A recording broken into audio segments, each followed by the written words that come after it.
Usa ka pagtuo, usa ka tingog, usa ka katawhan.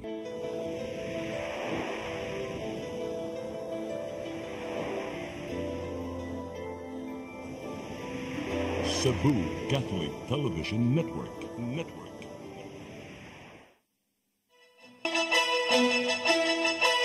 Uluhan sa mga balita sa Sayre 47. Certificate of Candidacy ni dismissed Mandawi Mayor Jonas Cortes alang sa 2025 elections gikanselar sa COMELEC. Kampo ni Cortes moduso og motion for reconsideration. 40 ka mga partner agencies ug organizations gipasidunggan sa DILG Sugbo. 600 ka mga bagong pulis na numpa giawhag nga magtarong sa ilang training. Usa ka stall sa pabuto sa barangay Kanhulaw, Dakbayan sa Lapu-Lapu na sunog kagabi, ipaimbestigar sa kapulisan. Usa patay, upat na angol sa aksidente sa kadalanan sa barangay Mactan, Dakbayan sa Lapu-Lapu. Sugbo, Kabisayan ug Mindanao, Pilipinas ug katawhan kutos maabot sa tong Sibya sa tibuok kalibutan mayong hapon. Live kita karon sa CCTN Channel 47 ug kini ang tulumanon sa nagunang kasayuran nga angay natong masayran. Ako si Dennis Tabar. Tulumanon sa patas ng mga balita ug opinyon. Ako si Danica Cabaries. Kini ang Sayre 47.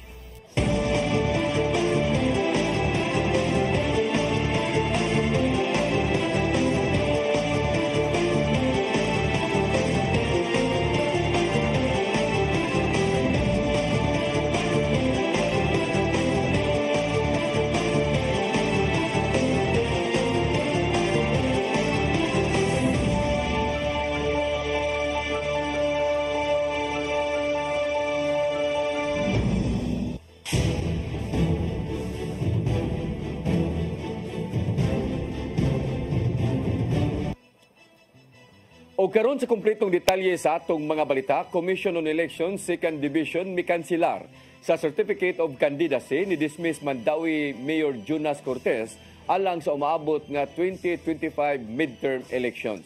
Kampo ni Cortes mosangat og motion for reconsideration sa maong buhatan. Ang kasayuran ihatod ni Mary Rose Sagarino. Sa desisyon nga giluwatan kagahapon sa Commission on Elections Second Division, gikansela niini ang Certificate of Candidacy ni dismissed Mandawi City Mayor Jonas Cortes tungod sa material og false representation. Ang desisyon nagsumikad sa usa ka petisyon sa abogado nga si Irvan Istandarte. Kinsa ni pasangil nga si Cortes nakahimo og usa ka seryoso nga misrepresentation pinaagi sa pagbutang sa iyang COC nga siya kwalipikado alang sa katungdanan nga iyang gitinguha nga mapili. Dugang pa nga gibarkahan ni Cortes ang iyang COC og NA o not applicable sa mga kasong giatubang. Gitataw ni Istandarte nga si Cortes kinsa rin sumiter sa iyang COC ni atong Oktubre 4 tuyong mihimakak sa pagbutyag sa iyang dismissal case sa ombudsman diin siya gipahibaw ni atong Oktubre 3. Gisuportahan sa COMELEC ang petisyon ni Istandarte nga nag-refer sa Section 74 ug 78 sa Omnibus Election Code. Ang Section 74 nagmando nga ang usa ka COC kinahanglang mo pa matuod sa kandidatura ug eligibility sa tawo nga nag-file niini. Samtang ang Section 78 nagtugot ni bisan kinsa nga mosangat og disqualification petition o pagkansela sa COC base sa mga bakak nga material representation may kalabutan sa eligibility. Ang desisyon gipirmahan ni Presiding Commissioner Marlon Casquejo, Commissioner Gray Bulay ug Nelson Celes sa Second Division. Gibutang pa sa desisyon nga wala nakasumiter og tubag ang kampo ni Cortes. Gikasagmuyo sa kampo ni Cortes ang desisyon ug mosangat sila og motion for reconsideration sa COMELEC and Bank. Well, what happened was the last day is a Saturday, and usually under the rules of court, if ang last day is a Saturday, then it will be on the next working day, which is a Monday. So during on Monday, it was personally filed in the COMELEC office, and there was also an email with an acknowledgement on that day. So we are confident that it was filed on that working day. So whatever happened, ganun wa nila na consider. We will be questioning that in the MR. Apart from that, also the fact that actually the case that was resolved, the issues that were resolved in the case were actually the main issues in the certiorari sa Supreme Court. Ang disqualification case ni Cortez lahi sa dismissal case nga giatubang niini, di nahatagan sila og temporary restraining order sa Supreme Court. Lahi ni siya, this is a separate, but this is based gihapon on the main issue that Mayor was disqualified ko, no. So atong gi-question mo sa Supreme Court is whether or not executory ba ang disqualification. Because considering once disqualified ka, kani siya, this is irreversible, no. Dili na siya dili na siya mabalik, di pareha og dismissal nga if mo reverse ang korte, you can still get back wages and other. Sa iyang bahin, nang hinaot si Mayor Glenn Berisede nga positibo ang resulta sa isang at nga reconsideration, ni padayag siya sa iyang panghinaot nga mupatigbabaw ang demokratikong proseso ug mahatagan og kahigayunan ang mga mulupyo sa dakbayan sa Mandawi nga makapili sa ilang gusto nga mga lider sa umaabot nga piniliay. Manghinaot lang ko nga ang napay demokrasya gyapon dili sa Pilipinas. Unsay hukuman to, respeto ta sa pumilik, and hopefully lang ganang doon nalay demokrasya lagi. Nga dili makuan ano bitaw. Gawas kang Cortez laing kandidato sa pagkamayor, mao si board member Tadeo Junque Iwano ug Joey Cortez. Sa statement ni Jonas Cortez sa iyang Facebook page, matud niini nga hutdo niya ang tanang pamaagi aron makuha ang hustisya. Matud pa niini nga pang-abuso ang gibuhat kaniya nga sa kadaghan nga nakonbekto nga politiko nga nidagan karon nga piniliay siya gyud ang gitarget. Pasangil niini nga ang iyang kaatbang sa politika ang nagmaniobra aron wala nay kaatbang sa eleksyon. Mary Rose Sagarino, CCTN News. Dili mo minus 40 ka mga partner agencies ug organizations gipasidunggan sa Department of Interior and Local Government sa probinsya sa Sugbo. Mapasalamaton ang ahensya sa pagtinabangay, paghatod sa serbisyo ug nang hinaot nga mas palambuon pa sa umaabot na katuigan. Ang kasayuran hatod ni Randy Gorion. Moabot sa 40 ka mga partner agencies and organizations ang gipasidunggan sa Department of Interior and Local Government DILG Sugbo alang ning tuiga. Mismo si DILG 7 Assistant Regional Director Attorney Ian Kenneth Lucero mo'y mitunol sa award atol sa 2024 pasidungog to partner agencies and organizations sa DILG Sugbo Provincial Office. Kinidili lang ang mga accomplishments ning tuiga kundili apil na usab ang commitment sa principles sa transparency, accountability ug inclusivity. Lakip sa mga napasidunggan ang Philippine Coast Guard Cebu Station, Land Transportation Office, Cultural and Historical Affairs Office, mga LGUs, National Government Agencies, Kapulisan ug ang Cebu Elite Marksman Eagles Club kung CEMEC ug daghan pa. Alang ka Attorney Lucero, kinahanglan ang kolaborasyon ug pagtinabangay sa tanan aron mahatod ang tinuoray nga serbisyo ug aron epektibo nga mapatuman ang mga proyekto ug programa sa gobyerno. Sugbo never achieved these milestones or recognitions. And for the information of everyone, Benedi Sugbo with the LGUs, province, cities, municipalities, niabot-abot pa sa national level. Nagkatagan na increase ang numbers of LGUs recognized by the national level. SGLG, ADAC, awardees, tagan. Okay, so dako, pasalamat na mo kayo your contributions, your continued support. So we thank each of you for your continued support, your unwavering commitment, and your contributions, and these valued contributions. Randy Gorion, CCTN News. Termination sa kontrata sa nagtukod sa taytayan sa Barangay Pulang Bato gilihok na sa Cebu City Government. Pinasubay kini sa panawagan sa konseho sa barangay ngadto kang Mayor Raymond Alvin Garcia. Ang kasayuran ihatod ni Gian Navarro. Gikumpirmar ni Mayor Raymond Alvin Garcia nga gilihok na ang termination ngadto sa gikuang contractor sa gitukod nga taytayan sa Barangay Pulang Bato. Sumapa ni Garcia nga gipaabot na lang ang rekomendasyon gikan sa mga kaubanan una pa mapirmahan ang termination sa kontrata. Kini na ang gimong lakang sa city government human nanawagan ang Barangay Council sa Pulang Bato nga i-terminate diya dayon ang kontrata ngadto sa SBD Builders sa gitukod nga deck girder bridge. tungod sa nakit ang negative slippage nga 63.98% sa gitugot kataytayan tali sa Sitio Candarong ug Tanay Road. Wala pa na po na actually masturyahan ang DEPW regarding this project. Dakan kami gipang istorya, especially nga kung pag-massive nga asphalting within Cebu City. But tingali akong tawagon karon ug asa na dapit ang termination kaya ako na ginang ipirma kay para maribid na gina. Nasayran nga naninguha ang Barangay Council nga ipaubos sa state of emergency tungod sa kakuyaw nga dala sa wa panahumang taytayan. Ana sa 24 million pesos ang pundo sa mong proyekto diin mahumanunta kini niadto Mayo 11 ning tuiga. Hinuon giton ani Garcia ang posibilidad kung ipaubos pa pagbalik sa bidding ang Pulang-Bato Bridge. Samtang mag-agad usab ang city government sa mamahimong sugyot gikan sa tungdang buhatan. So katuuntang gihangyo sa Cebu sa unsay panganan ni sa Barangay Council nga to declare it a state of emergency. That would have allowed the city of Cebu to use the disaster funds for that project so that mapaspas na to. Ian Navarro, CCTN News. Pagmino sa pondo sa Department of Education alang sa 2025 national budget gikasubo sa regional director. Sumapa niya nga magamit unta ang nakuhang pondo alang sa computerization program. Ang kasayuran hatod pagbalik ni Gian Navarro.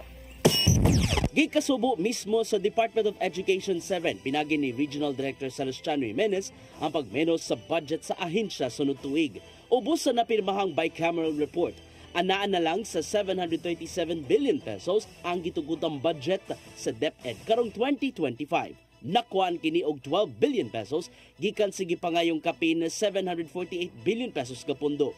Sumapa ni Jimenez nga magamit ang nakuha ang pundo alang sa computerization program diin mamalit sila og tablets, laptops ug ubang gadgets nga magamit sa mga tinun-an ug pagtutudlo. Dakong budget ang gigahin alang sa Central Visayas gikan sa tanang rehiyon apan dili pa matino kung pila man kini. Anyway, Secretary Angara assured us that might be the President will consider as well. So and it will be given back to DepEd, no? The 12 billion cut. But that 12 billion is 12 billion. No? So, daan ang ikasubo ni Secretary Sonny Angara ang pagmenos sa mong pundo diin hatagan unta og pagtagad sa computerization program ang pag-enhance sa digital technology. Kini aron makatabang unta nga masunod sa standards ang matang sa edukasyon sa public schools ning panahona. Gitato usab ni Jimenez nga dili rahayan maapektuhan sa kinatibuk-an ang mong pundo kay ang dakumbahin sa budget igahin ngadto sa mga sakop ug sa ilang operasyon. Kung isgutan ang dugang nga infrastruktura, mahimo sila magpatabang ang DepEd sa mga private sectors. They've been the one naghatag og mga eskwelahan, naghatag og kanang mga budget para repair. Daghan kayo. And because of that, bisan pag ang nahatag sa national government is around almost 2 billion ra. But tungod sa kadaghang mga nagtabang, ang mga local government units, ang ila pong mga resources, before po dito. Daan ang gibutyag sa Malacanang nga di pa mapirmahan dayon ni Presidente Bongbong Marcos Jr. ang 2025 national budget. Kinanan kining tun-an og timbangon ang panawagan sa DepEd kung mabalik ba ang nawalang punto. Gian Navarro, CCTN News. Dili pa makahukom ang Malacanang kung tumanon ba ang hangyo sa bag-o lang nga nakauli nga si Mary Jane Veloso nga mao ang executive clemency. Suma pa ni Executive Secretary Lucas Bersamin nga wa pay desisyon si Presidente Bongbong Marcos Jr. sa mao nga hangyo. Nakita ni Department of Justice Undersecretary Raul Vasquez nga ang executive clemency kung papasaylo gikan mismo sa desisyon sa presidente mo'y makapadali aron siya mamahimo nga gawas nun. Apan gitataw niya nga gikinahanglang patas ang panglantaw ni Marcos Jr. sa uban nga anaa sa silda. Anaa sa correctional facility sa kauluhan si Veloso human na priso sud sa 14 ka tuig sa Indonesia tungod sa pagpalusot o ginadili nga drugas.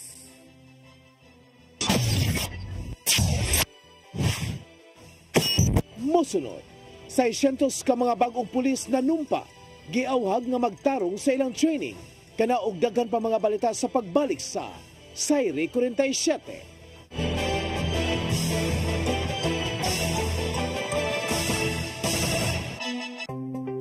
Discover the beauty of the Philippines.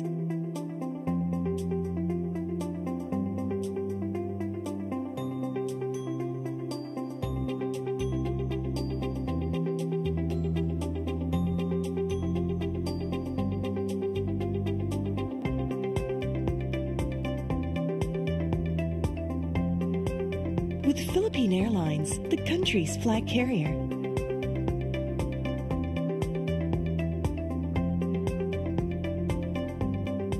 The airline that lets you feel the warmth of the nation.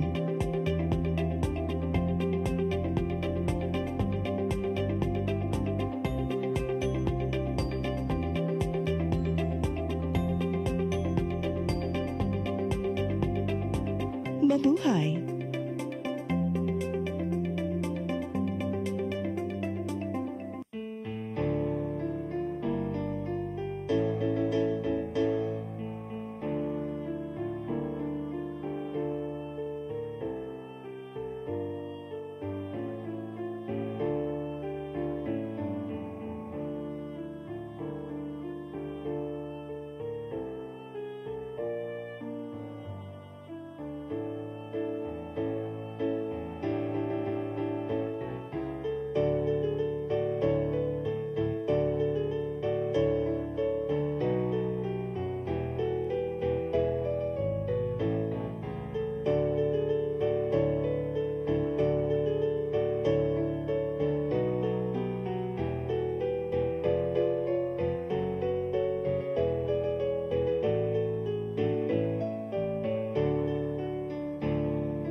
Your path to a new start. Nutrition. Exercise and elimination. Water. Sunlight.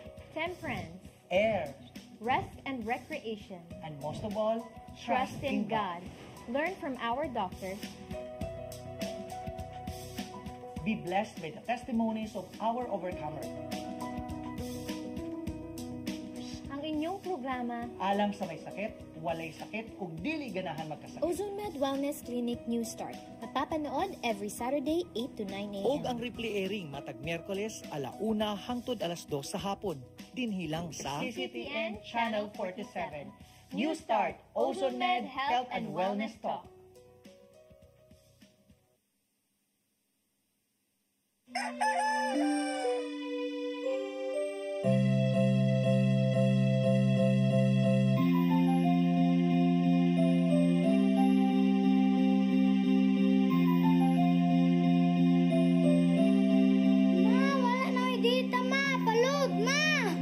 Sorry ma'am, na-late ko. Nangita ko mong gusto para internet sa kong anak ma'am. Ay, wala na yung problema. Pati Sinisibu. Sinisibu, Sinisibu. For your internet connection. And for the signal of your cable TV. So fast and straight the transmission to your phone. Sinisibu. Sinisibu, Sinisibu. Offers you to have fiber optics. For your viewing experience, perfect and clear so fast. So great and affordable for you to enjoy. Sinisibu. Sinisibu Television Network Incorporated offers fiber to the home broadband internet bundled with fiber to the home cable TV connection. Sinisibu Television Network Incorporated with its operation in Metro Cebu and the whole province of Cebu soon. And affordable for you to enjoy. Sinisibu.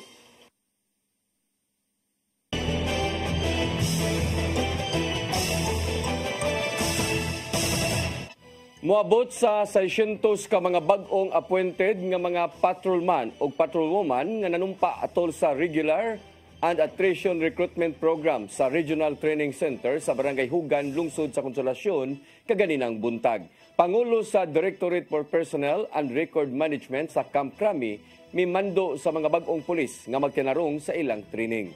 Ang kasayuran ihatod ni Arnold Bustamante.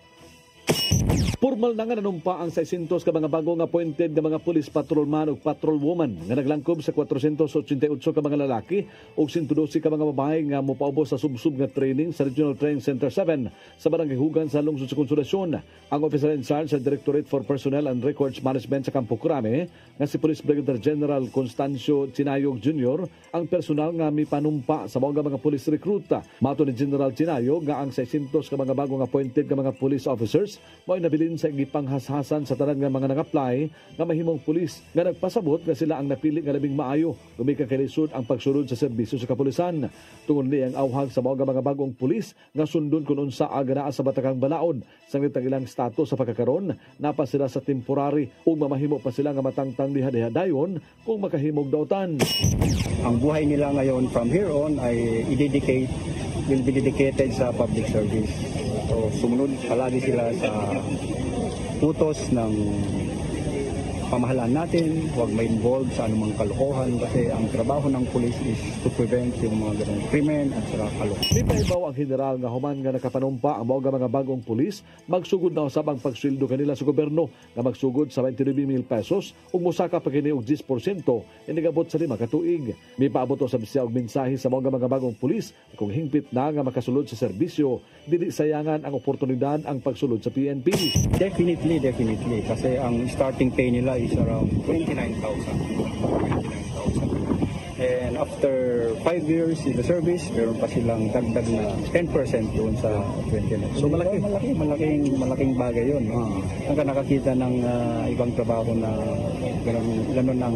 ganong kamahal ng gobyerno yung ating kapulisan. Sa pamanga ubos sila sa National Police Training Institute apan gi-supervise gihapon sila sa Police Regional Office 7. Si Police Lieutenant Colonel Janet Rafter, ang spokesperson ni Police Brigadier General Roy Parena, mibutyag na pa sa temporary ang status sa 600 ka mga bagong recruit o mamahimo pa sila nga matakta kung makahimog daotan sa sulod sa training center. Tungod ni maton niya nga dako kini nila nga hagit o kinahanglan nga magmatngon kanunay dungan sa awhag sa pamilya nga ipakita ang suporta samtang na sila sa subsub nga training. Dako kay na siya nga challenge for them. That's why be very careful. Pag sa mga pamilya po nga lita support nga kini inyo ang mga pamilya karon is under training and you should understand also their situation. Kay once makakomit mga infraction, it will immediately result to RTU or maybe dismissal from the kaning ilahang perwisyo. Patrolwoman Angie Carbo nga taga-barangay Tagbao sa Dakbay sa Sugbo, uban sa iyang inahan nga si Rosemary, walay kabutangan sa kalipay nga nasulod siya sa PNP organization. Matoy Carbo nga pangandoy gyud niya nga mahimong usa ka pulis nga tungod ani gisudlan niya kini ug andam na siya sa lisod nga training nga iyang sa gubangon. Mao gina sir iya gusto nga mag-inaani siya. Di ka mahadlok nga mga pulis. Wa man ko mahimo sir kay yaham ng pangandoy. Sa imong pag-ampo, sa imong mensahe lang niya. Ampo lang Ginoo sir nga makalahutay siya. Imo kining dream, ma'am? Oo sir. Sa pagkabata sir. Na-risko ba yan ni ma'am? Yes sir, kay pangandoy man ako sir. Tagon og panahon ang mga ginikanan, membro sa pamilya, lakip na mga higala og binahal sa kinabuhi nga makapanamilit sa mga bagong recruit sanglit sulod sa unong kabuan, dili sila mamahimong makakontak niini samtang gipaubos sila sa training. Arnold Bustamante, Usa ka tindahan sa pabuto sa Barangay Kanhulaw, Dakbayan sa Lapu-Lapu na sunog kagabi. Matod sa tag-iya nga aduna siya nakitang baga nga maoy hinungdan sa pagbuto sa iyang mga baligya. Ang kasayuran hatod ni Crystal Joy Pelerca. Duha ka adlaw pa lang sukad nag-display sa ilang baligya nga mga pabuto sa ilang stall si Romel Imbong, 31 anyos, nga nahimutang sa Purok Kapayas, Barangay Kanhulaw, Dakbayan sa Lapu-Lapu. Apan pasado alas 7 kagabi, gidakop sa kayo ang ilang mga gipang display, hinungdan nga ni silaob ang tanan nilang mga baligya. Matod ni Imbong nga diha siya susulod sa tindahan sa wa pa kini mahitabo. Apan kalit siyang nakakita og susama sa baga nga naglupad gikan sa gawas paingon sa iyang stall ug kalit na lang nga nagbuto-buto ang iyang mga display. Gisuwayan pa niyag salbar ang iyang halin sa moong adlaw nga 7,100 pesos apan napakya siya sa pagkuha ni ini og hapit pa siyang matrap sa sulod. Ano na ako na anak to, ako mo tayo nakwaon. Yan, nabuto-buto naman, naluro ko. O yan, kung ano ka halin, wala naman. Moto nga, dali ko gawas, ako nasira ko na nga. Wala na inapit dire. Samtang natrap ang pamilya udtuhan sa ilang giabangang panimalay samtang padayong nasunog ang tindahan ni Imbong. Ang maong stall anaara sa atubangan sa ilang gipuy-an ug sa dihang nakadungog na sila og sa gunson nga mga buto wala na sila makagawas. Natrap sulod sa panimay ang magtiayong Rosalie ug Eduardo Udtuhan, kauban ang ilang mga anak nga 21 ug 22 anyos ug ang ilang mga apo nga kapin usa ka tuig ug 3 anyos. Gisuwayan nilag pangayo og tabang tungod kay nisulod na sa ilang panimay ang itom nga aso apan walay makadungog kanila. Sa dihang naundang na ang buto-buto mao pa sila nakalingkawas. Mayo na lang kay simentado ang stall maong wala ra makakatag ang kayo sa ilang panimay ug sa katupad nga tindahan. Dali ra usab nga napaong ang maong kayo gamit ang fire extinguisher ug ang tubig nga gipaandam sa Lapu-Lapu City Fire District isip usa sa requirements nga gipangayo kanila. Samtang matod ni FO3 Jopet Ubinya ang fire investigator nga padayon pa nilang gisuta ang hinungdan sa maong sunog. Nagkuha pa sila og sample aron ipadala sa fire lab sa kauluhan kung positibo ba kini sa flammable liquid. Mao lagi ma'am, ako na nakitaan nga nilupad ko nga murag baga. Pero wam kita kabaw unsa gito siya na pagkat dia dayon buto-buto ang yang paninda. So sa mong kuan, initial gyud sa mong investigation, naagid sa nagsugod sa gawas wala siya sa sulod. Ugang paniya nga karong Disyembre, aduna sila fire truck visibility kung diin mag-roving sa dakbayan ang mga fire trucks. Ang fire truck sa Barangay Babag mo'y nakatagana nga mo-roving sa mong dapit apan usara ang ilang fire truck. Samtang dili usab posible nga mag-urong sa mong dapit ang fire truck gikan sa Barangay Poblasyon tungod kay dagko kini samtang gagmay ang mga dalan sa mong lugar ug posibleng moresulta lang sa huot nga dagan sa trapiko sa maong dapit. Wala ray naangol sa mong sunog ug mukabat sa 24,000 pesos ang gibiling danyos ni ini. Crystal Joy Felerca, CCTN News. Police Regional Office 7 mimando sa Lapu-Lapu City Police Office pagsusi sa pagkasunog sa tindahan sa Pabuto kagabi. Ang maong nga hitabo nagpakugang sa mga namuyo dool sa maong lugar. Ang kasayuran ihatod ni Arnold Bustamante.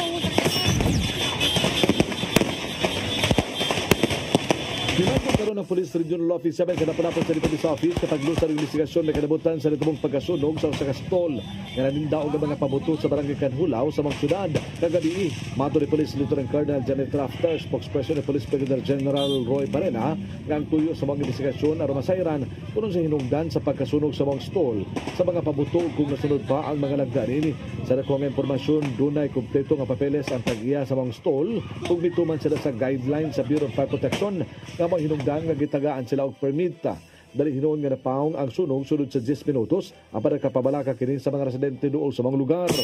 We already have coordinated with Lapu-Lapu City Police Station to conduct a thorough investigation together with the rest of the members of the inspecting team. Kasi akong gikaingon, this pyrotechnics firecrackers is not just dili kami gyud ang there is a composition of this a team nga mo inspect ani. So again, our officer in charge, Police Brigadier General Roy B. Parena has instructed Lapu-Lapu City Police Station to conduct a thorough investigation kay about this ug nganong unsa nahitabo nabay mga karapasan because it's still going to be long several days ago before na pud ang ato ang New Year nga murag daghan-daghan pud tagpabuto. So dapat karon we should be take less. Pipila ka adlaw na lang Pasko na ang kapulisan sa Central Visayas subling narawagan sa publiko nga magmatngon sa paggamit sa mga pabuto. Labing maayo nga sundon ang ipagawas nga listahan sa PNP neto nga mga pabuto nga hugot nga ginili tungod kay makahatag kini og dakong kadaot silang panglawas. Gawas dinhi makamugna usab kining dakong trahedya sama sa sunog kung ang usa ka pabuto mosulod sa mga balay nga ginama lang sa light material. Ato namang na-post ang mga prohibited na mga pyrotechnics and firecrackers, so please abide by it para mo iwas ta og mga dagko nga mga disgrasya ay mga sunog o mga unsa man gani diya ang makadaot sa kalawasan sa atong mga bata. Ang pagdagsa sa mga tao sa mga dakong tindahan giawag sila sa kapulisan nga dili mo apil sa pagdasok aron dili mabiktima sa mga kriminal nga nangitag paagi nga makabiktima ilabi na niadtong nagdala og mahalong butang. Arnold Bustamante, CCTN News. Syudad sa Mandawi magpabilin nga muban sa paggamit og pagbaligya og pabuto karong Pasko ug bag-ong tuig. Ang kasayuran hatod ni Mary Rose Sagarino. Padayong idili sa syudad sa Mandawi ang paggamit og pagbaligya og pabuto karong Pasko ug bag-ong tuig. Matud ni Attorney Jamaal James Kalipayan, ang Mandawi City Administrator, nga ang ban ibatuman aron sa paglikay sa posibleng disgrasya nga mahitabo tungod sa pabuto. Murag gyapon na protection na gyapon na nya. We have already murag na anam-anam na tagkaanad ba. Ang ban gibatuman human sa pagbuto ni atong Desyembre tuig 2009 sa Mandawi Reclamation Area nga may resulta sa tulo ka patay ug unom ang naangol. Subay usab kini sa ban nga patuman pinaagi sa Executive Order No. 28 ni atong tuig 2017 ni kanhi Presidente Rodrigo Roa Duterte. Hinuon matud ni Kalipayan nga tugtan gihapon ang fireworks display og pyrotechnics. Ang permit o guidelines sa fireworks display ang gitugyan ngadto sa Bureau of Fire and Protection.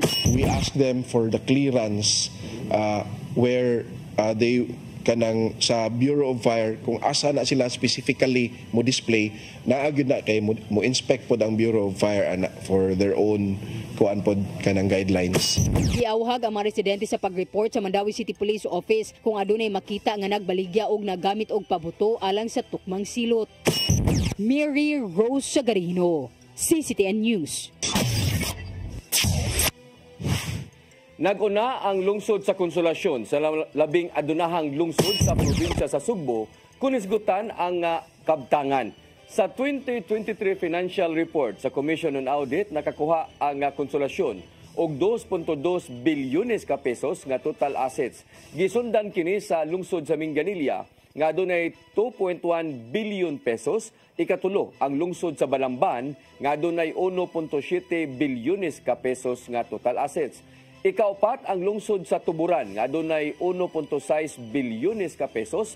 Ikalima ang Uslog nga adunay 1.23 bilyones ka pesos nga kabtangan. Nagsunod gikan sa ikaunom hangtod sa ikanapulo nga pwesto ang lungsod sa Liloan, Pinamungahan ug Dumanhog. Dalagit ug ang San Fernando nga adunay kapin sa usa ka bilyon ka pesos nga assets.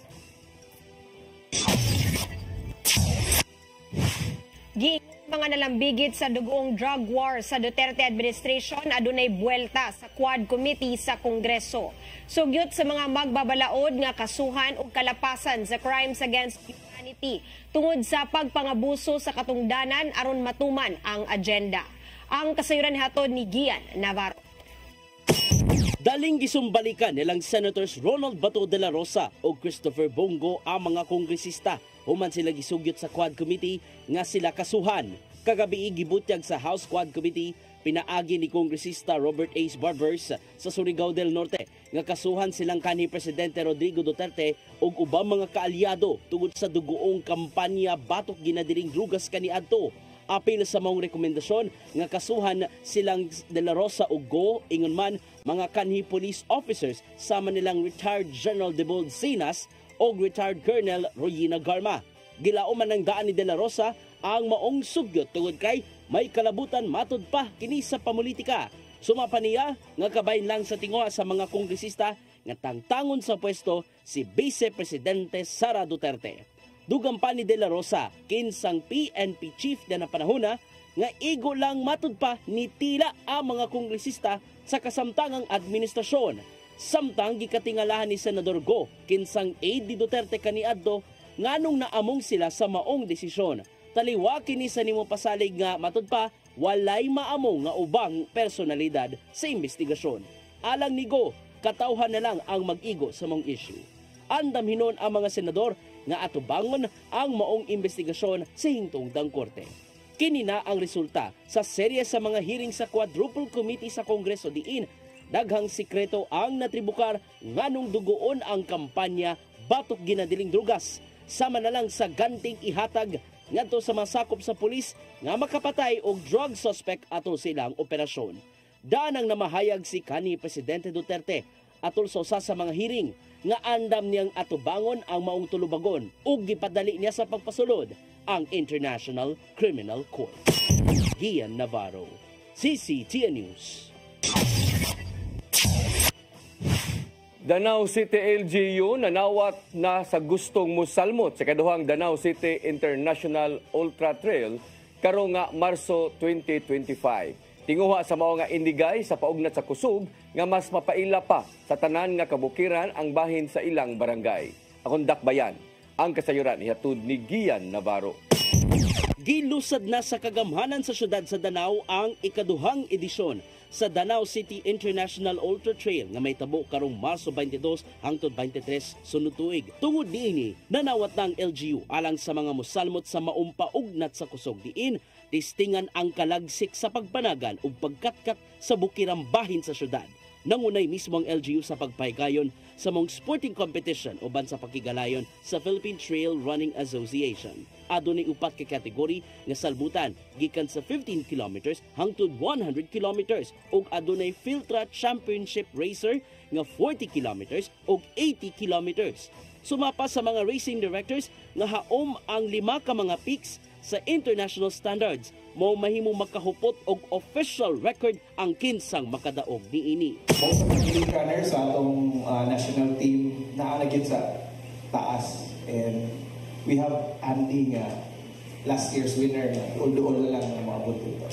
Aron masiguro ang intero kaluwasan, i-deploy usab ang disaster og medical teams ingon man barangay responders ug ubang otoridad sa palibot. Kini aron pagtubag na usab kung adunay runner nga magkinahanglan og tabang. For this 2.0 Ultra Trail, we will raise our bar on preparedness and response.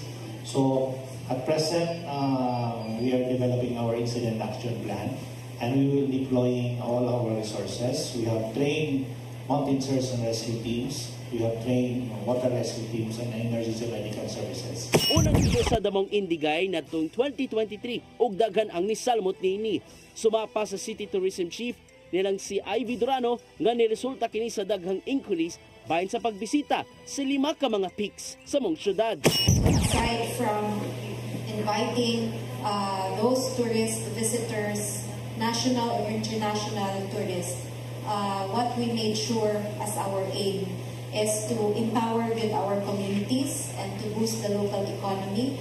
Gawas sa thrill nga dala sa trail run, buot ipasigarbo sa Danau City LGU ang sustainable tourism sa mga sporting event. Alang ni Mayor Mix Durano, makatabang ang gihimong inisyatiba aron mulambo pa ang lokal nilang ekonomiya pinaagi sa ecotourism.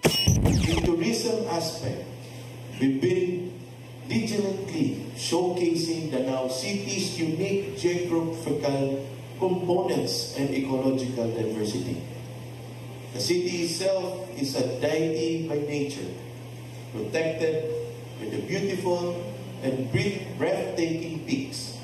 Para sa dugang kasayuran o sa registration, bisitaon lang ang Facebook fan page sa Danau City Government. Gian Navarro, CCTN News. Mosunod, usa patay, upat na angol sa aksidente sa kadalanan sa barangay Mactan, Dakbayan sa Lapu-Lapu. Kanaog daghan pa mga balita sa pagbalik sa Saire 47.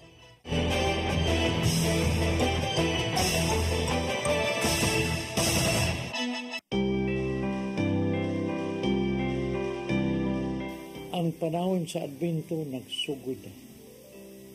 Gisugda na sa simbahan ang pagpangandam. Apan, igsuon. Kita usab angay mangandam alang nining pag-abot sa atong Ginoong Hesus. Isalikway ang kayugot, ipakita ang kugma alang sa tanan, ug pakigdait. Kay mo kana ang mensahe sa Pasko. Puno sa paglaom sa kaliwasan, puno sa kadasig ug gugma. Atong paharion si Jesus sa atong kasing-kasing. Kay siya mong hinungdan sa atong pagsaulog. Uban sa kong banay, sa Oasis of Love, sa CCTN, ug sa Sinisibo. Kini ang inyong Tatay Dodong ngayon. Merry Christmas and a prosperous New Year. Shalom.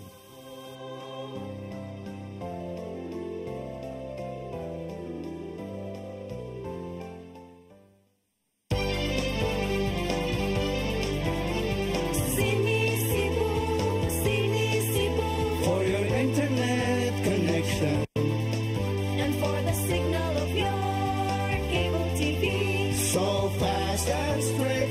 transmission to your home.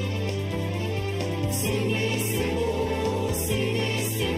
offers you to have fiber optics For your viewing experience, perfect and clear so far. so great and affordable for you to enjoy. Cine Cebu Television Network Incorporated offers fiber to the home broadband internet bundled with fiber to the home cable TV connection. Cine Cebu Television Network Incorporated with its operation in Metro Cebu and the whole province of Cebu soon. Cine Cebu, For your internet connection, and for the signal of your cable TV. so fast and straight the transmission to your home. Cine Cebu offers you to have fiber optics For your viewing experience, perfect and clear so far. so great and affordable for you to enjoy.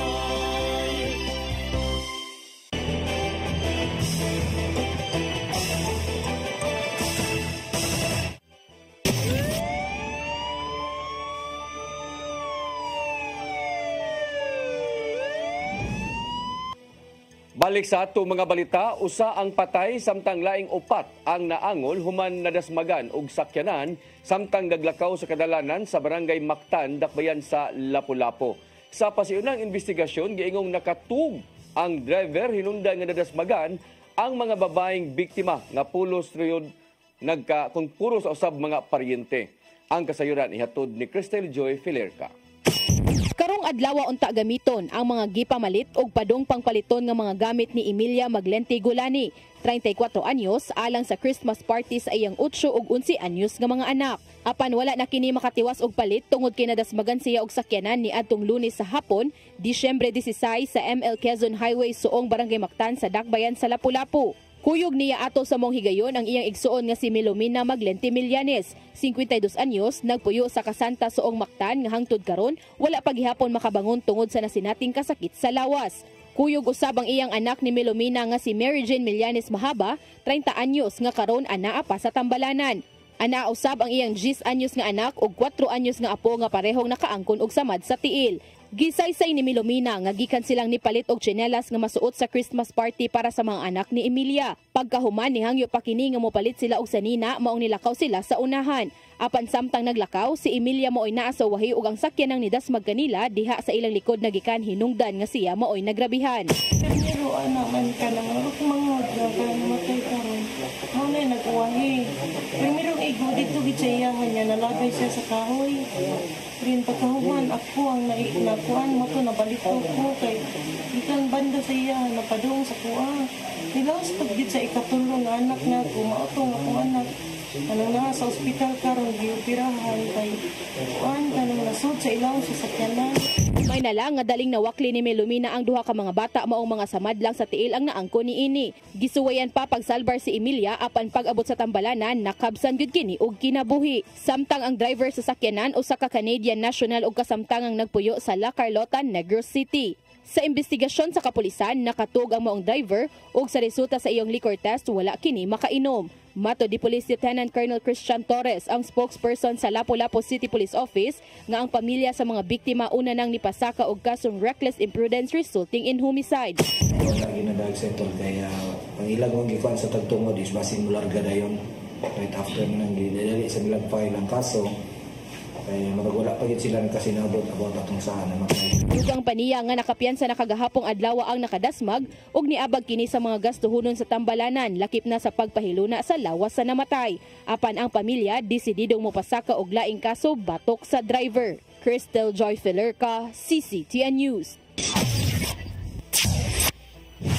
Mag-amahan nga nalambigit sa panaglalis sa dalan sa Dakbayan sa Lapu-Lapu, mitahan sa kapulisan. Kinihuman nga sila ng hulga sa driver sa usa ka pribadong sakyanan nga usa ka abogado. Ang kasayuran hatod pagbalik ni Cristel Joy Filerca.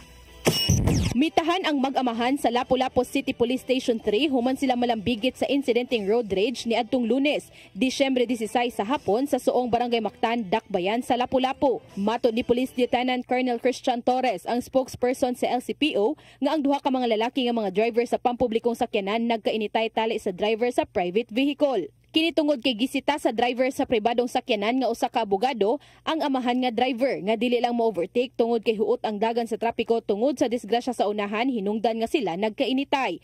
Minaog sa iyang gimanehong multicab ang amahan nga driver ug naatlan nga nagsunod ra kaniya ang iyang anak maong silang duha maoy nanghulga sa abogado gamit ang kutsilyo ug barbecue stick. Wala ra mo naog ang abogado sa iyang sakyanan maong wala ra ni dako ang tensyon apan pila ka oras human sa insidente nagpa-blatter kini sa Police Station 2. Nakuha sa iyang dashcam ang mga naong sa mga nanghulga ug ang plate number sa multicab ug gi-upload sa social media.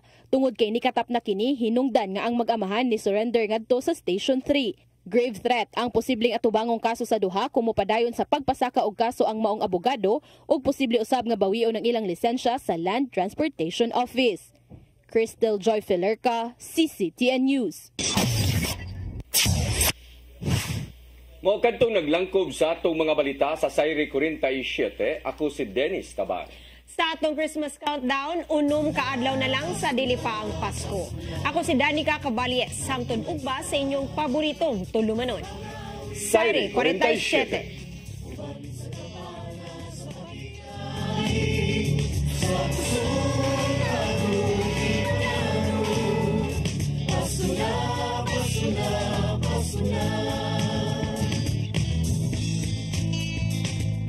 Gugma ang angay na kong paambi sa iksuntang hubo, gutom sa pagmahal, kay kaniya mo lang mapatayag kung sa'y kahulugan sa Pasko. Ito sa pasungan nagpagkatao ang atong Ginoo.